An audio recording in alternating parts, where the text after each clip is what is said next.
La conférence a décidé de confier la présidence en exercice à son Excellence le capitaine Thomas Sankara.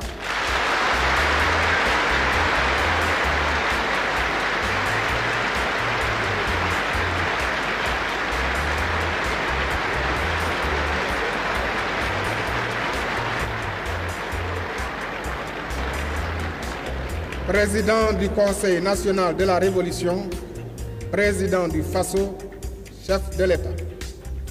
Cette présidence que vous nous confiez est-elle pour nous dire de présider passivement à l'agonie et à la mort sans espoir de résurrection de la CEDEAO?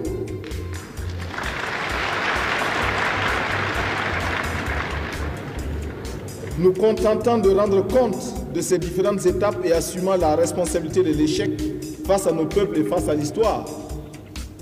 Est-elle pour nous doter des pleins pouvoirs qui seuls peuvent nous autoriser à administrer une thérapeutique de choc, c'est-à-dire une chirurgie sans anesthésie à la CEDEAO?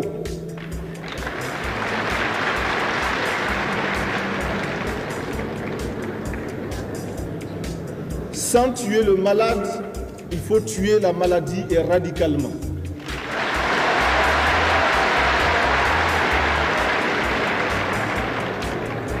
Nous osons penser qu'il s'agit incontestablement d'une mission fondée sur la confiance que vos peuples placent en la révolution burkinabé. C'est pourquoi nous n'avons pas hésité et nous n'hésiterons pas une seconde pour mener une lutte intransigeante et sans compromission contre toutes les gangrènes et les mauvaises herbes qui ont transformé la CEDEAO en navire sans commandement, livré aux caprices et aux humeurs d'une camarilla de truands profondément convaincus de leur impunité.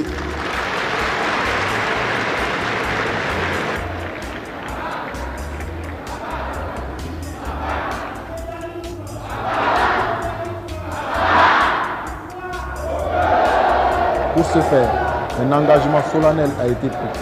Le peuple burkinabé tout entier œuvrera pour la réalisation de cet engagement car il a été pris en notre nom à tous. Nous prenons l'engagement solennel devant tous les peuples des États de la CEDEAO que nous leur présenterons dans un an. Soit un acte de décès, soit un acte de naissance, de nouvelles conditions pour l'évolution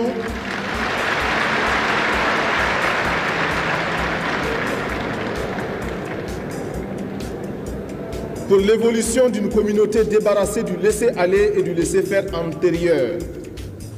Là-dessus, il n'y a aucune illusion à se faire.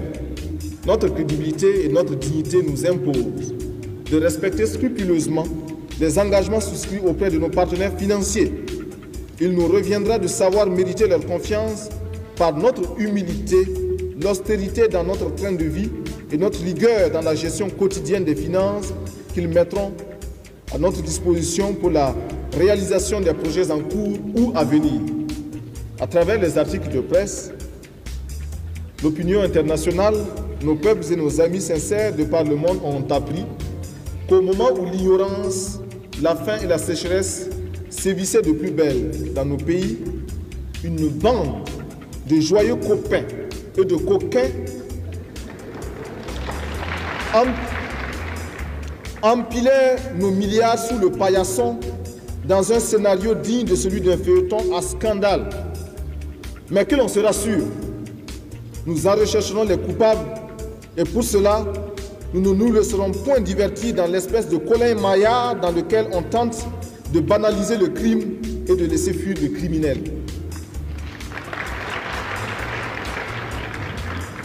À travers la douloureuse affaire de nos fonds volatilisés ou subtilisés, il importe de comprendre que c'est la crédibilité de nos pays et de nos peuples, le sérieux et la respectabilité de nos États, notre capacité à oser extirper nous-mêmes nos propres cancers qui sont à l'ordre du jour. Mais les travailleurs honnêtes doivent être rassurés car le paradis de la CEDEAO ne sera désormais vécu que par ceux-là qui se mettent au-dessus des tentations avilissantes.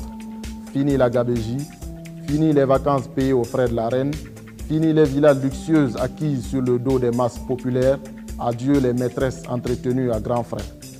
Désormais, seul le travail créateur et libérateur sera payé et non les titres universitaires.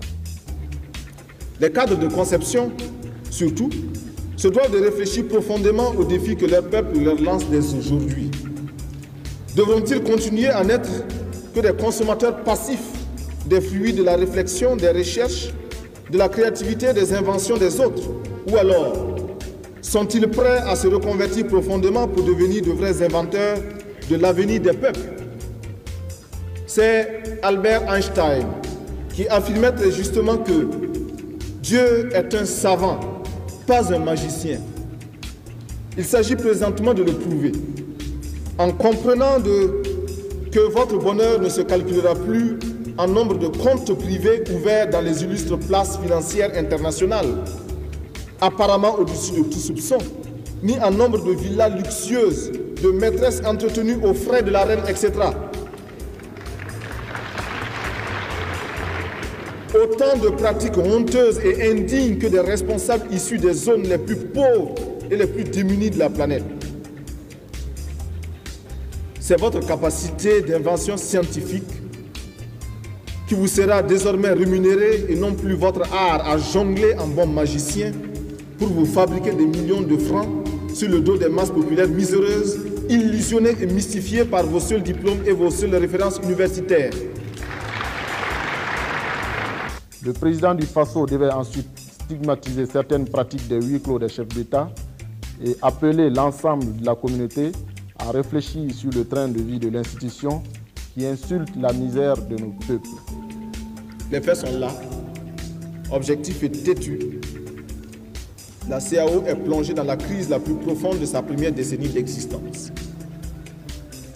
Le traité instituant la CAO et ses protocoles annexes a été trituré et falsifié par des modifications successives, intempestives, opérées frauduleusement en abusant chaque fois des huis clos des sommets des chefs d'État. À présent, messieurs les présidents, mesdames et messieurs, redonnons confiance à la CAO. Arrachons-la de son train de vie actuel qui insulte la misère de nos peuples. Faisons du système de la CAO et principalement de son siège à Ouagadougou une ruche où chaque abeille laborieuse, aux ordres d'une direction industrieuse, volant au-dessus du chauvinisme et des appétits égoïstes, réussira à la doter de ce miel auquel nous avons légitimement droit.